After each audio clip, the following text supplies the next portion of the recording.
السلام علیکم ورحمۃ اللہ وبرکاتہ۔ اللہ تعالی کتنا مہربان ہے۔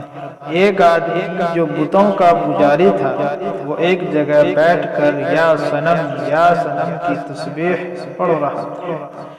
وہ یا سنم کہتے کہتے رات کو تھک گیا تو اسے اونگ آنے لگی۔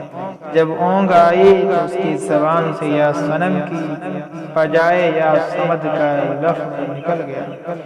جیسے ہی اس کی زبان سے یہ لفظ نکلا تو اللہ رب العزت نے فوراً فرمایا، لبیک یا عبدی، میرے بندے میں حاضر ہوں، مانگ کیا مانگتا۔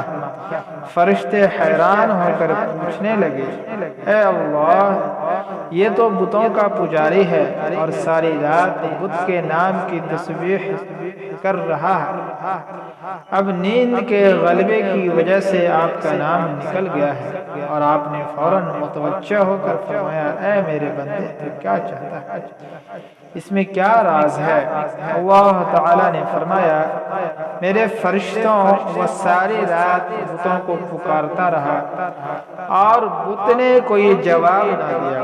جب اس کی زبان سے میرا نام نکلا، اگر میں بھی جواب نہ دیتا تو مجھ میں اور بت میں کیا فرق رہ جاتا۔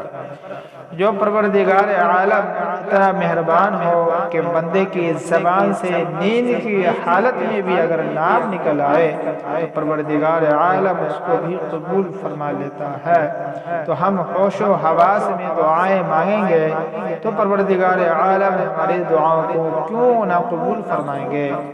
دعا ہے کہ پروردگار عالم ہمیں اپنی سچی محبت عطا فرما دے اور موت کے وقت ہمارے پاس ایمان کی نعمت سلامت رہے اور قیامت کے دن نبی اکرم صلی اللہ علیہ وسلم کے جھنڈے کے سائے تلے حاضر ہو جائیں۔ اللہ پاک کہنے سننے سے زیادہ ہم سب کو عمل کی توفیق عطا فرمائے۔ والسلام علیکم ورحمۃ اللہ وبرکاتہ۔